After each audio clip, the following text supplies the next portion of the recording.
Nashik police महानिरीक्षक पदी दत्तात्रय कराळे, नाशिक परिक्षेत्राचे विशेष पोलीस महानिरीक्षक पदी पुन्हा दत्तात्रय कराळे यांची नियुक्ती करण्यात आली आहे।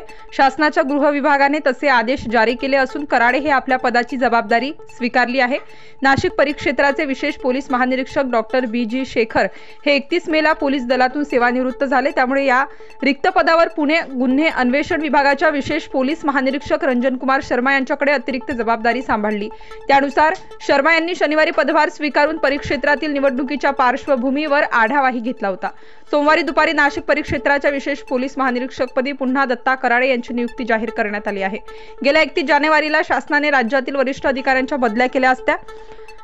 दत्ता कराळे यांची नाशिक परिक्षेत्राचे आयजी पदी नियुक्ती झाली असता त्यांनी 2 फेब्रुवारीला पदभारही स्वीकारला। डॉक्टर शेखर यांची पदस्थापना केली नव्हती, त्यामुळे त्यांनी कॅटमध्ये धाव घेतली।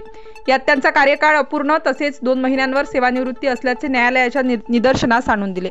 त्यावर सुनावणी होऊन 20 मार्चला न्यायालयाने डॉक्टर शेखर यांची पुन्हा नियुक्तीचे आदेश दिले असता त्यानुसार शेखर यांनी पदभार स्वीकारला। नाशिक स्टार न्यूज साठी मोहसिन पठाण, नाशिक।